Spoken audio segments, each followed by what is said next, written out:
ಆದರೆ ಈ ದೇವಸ್ಥಾನಕ್ಕೆ ಹೋಗಿದ್ದು ಹೇಳಲಿಲ್ಲ. ಅವಾಗ ಈ ಕೆಲಸ ಮಾಡಿದ್ಯಾ?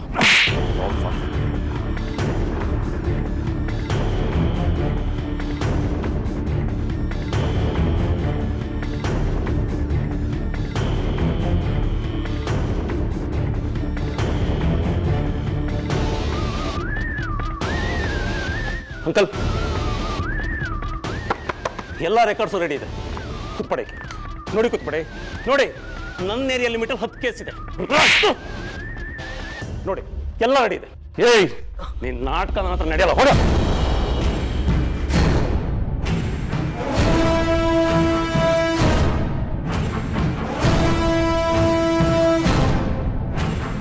ಒಪ್ಪಿಸ್ಕೊಡು.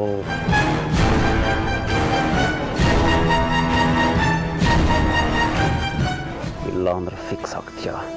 ಇಲ್ಲ ಓಡೋ.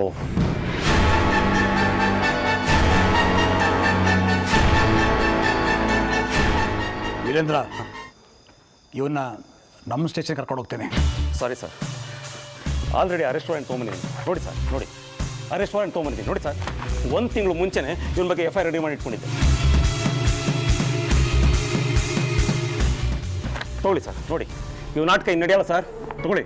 ಆಯಿತು, ಎಲ್ಲಿದ್ರೇನು ನಿಮ್ಮ ಕೇಸಲ್ಲಿ ತಪ್ಪಿಸ್ಕೊಂಡ್ರು ನನ್ನ ಕೇಸಲ್ಲಿ ತಪ್ಪಿಸ್ಕೊಳಕ್ಕಾಗಲ್ಲ. ನಿಮಗೆ ಕುತ್ಪಾಡಿ ಕಾಡ್ತಾನೆ ಇರ್ತಾನೆ.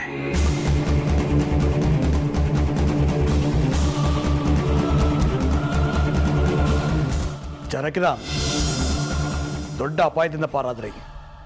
ನಿಮ್ಮ ತಂಗಿ ಮಗಳನ್ನು ಇವನಿಗೇನಾದರೂ ಕೊಟ್ಟಿದ್ದಿದ್ರೆ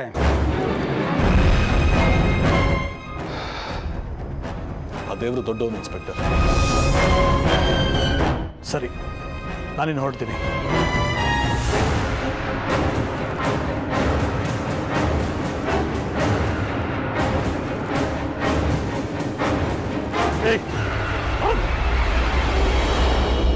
ಜಾನಕಿ, ಈಗಲಾದರೂ ಅರ್ಥ ಆಯ್ತಾ?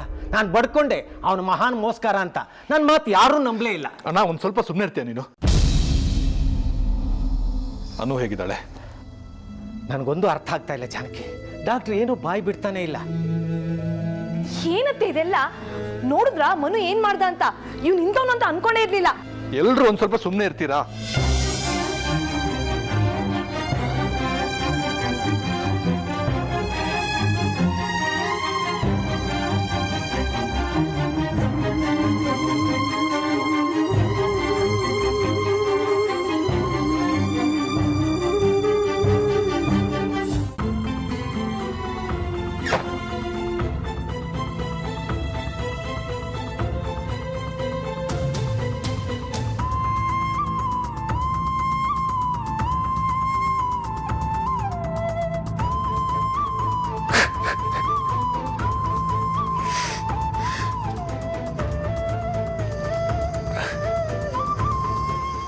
ಮಾಡಿದೆ ನಾನು.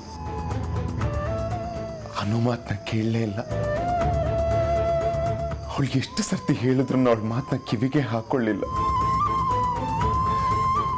ಅವನು ನನ್ನ ಗಂಡ ಅಲ್ಲ ಅಂತ ಇನ್ನಿಲ್ದಾಗ ಹೇಳ್ಕೊಂಡ್ಲು. ನಾನು ಅವಳ ಮಾತನ್ನ ಕೇಳಿಸ್ಕೊಳ್ಳೇ ಇಲ್ಲ.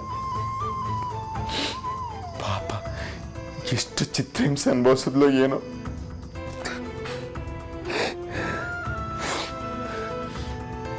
ಅವಳ ಸ್ಥಿತಿಗೆ ನಾನೇ ಕಾರಣ ಆದ್ನಲ್ಲ.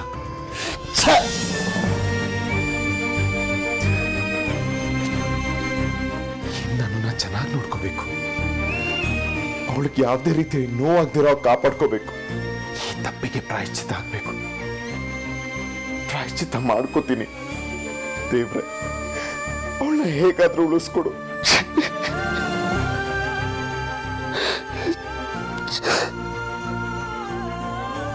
ಇನ್ಯಾವತ್ತೂ ನಾನು ಅವಳಿಗೆ ನೋವು ಕೊಡಲ್ಲ.